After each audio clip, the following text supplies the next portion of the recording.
Hey everybody, and welcome to Leia's Lair. In today's video, we will be going over the 4 mentors that Boba Fett had throughout his life and what he learned from each of them. His first mentor was his father, Jango Fett. Jango would teach Boba many things from a young age, such as survival skills, hand-to-hand combat, and to train with different arms, from blasters to heavy weapons. Jango would also teach his son how to pilot spaceships, leading Boba to become proficient enough to fly his father's ship, the Slave One.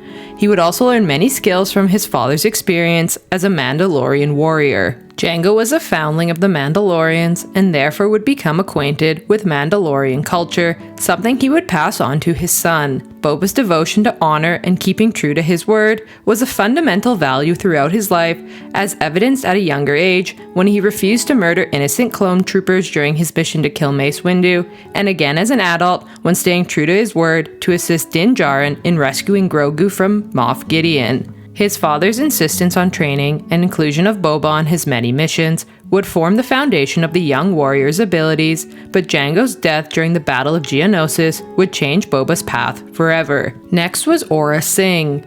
With the unfortunate and untimely death of his father, Boba was left as an orphan with a bloodlust for revenge. At this time, he would fall under the mentorship of Aurra Sing, a skilled assassin who knew his father and promised to help Boba in his quest for revenge. Sing would inadvertently teach Boba one of the most important lessons of his life, that in the bounty hunting profession, you can trust no one but yourself. Left vulnerable at a young age by Jango's death, Boba found comfort in Aurra's guidance, and during the mission to assassinate Mace Windu, Boba believed she was looking out for him with his best interests in mind.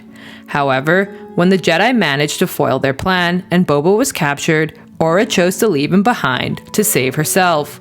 This act of betrayal was seared into Boba's memory as a painful reminder that in the mercenary profession, everyone will act in their own self-interest. As Boba continued down the path towards a life of crime, he met Bossk, a Trandoshan bounty hunter in Aurra's crew. Bossk would come to be another of Boba's mentors in his formative years. Frequently assisting Boba in his many missions, Bossk complimented Aurra's brashness, and though Aurra taught Boba to only ever trust himself, Bossk managed to demonstrate the value of professional allies. Bossk looked after Boba to some extent, and while Boba never fully trusted others after the incident with Aurra, he did learn that it pays to have mutual allies in his line of work. Bossk's allegiance with Boba was often less out of loyalty and more out of mutual benefit, seeing Boba's skills as a valuable asset when teaming up to complete difficult jobs. Boba would continue to draw from mutually beneficial relationships throughout his career as a bounty hunter,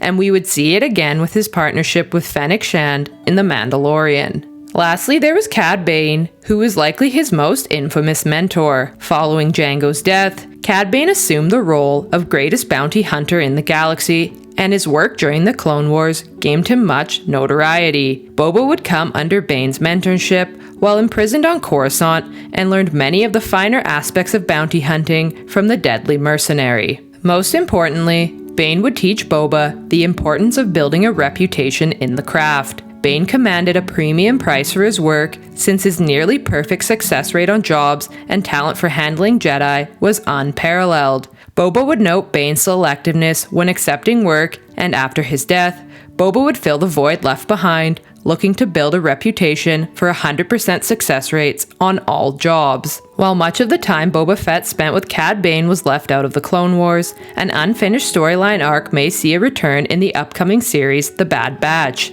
The arc would follow Boba as he joins Bane and his other mentors on a job on Tatooine. After tensions rise between the two, the story would ultimately conclude with Boba and Bane in a standoff, leading to Boba receiving the infamous dent in his helmet. With Boba as the victor, he would take over Bane's role and solidify his place as the greatest bounty hunter in the galaxy. Fett may have been poised for success from a young age due to his genetic template, but it was his experiences and mentors that developed him into the Star Wars galaxy's greatest mercenary. And there you have it. Thanks for watching, everyone. What do you think of Boba's mentors? Do you know anything else interesting about them? Let us know down below in the comment section. And remember to like, share, and subscribe to the channel for more great videos to come. We hope to see you all again in Leia's Lair. You are not a Jedi yet.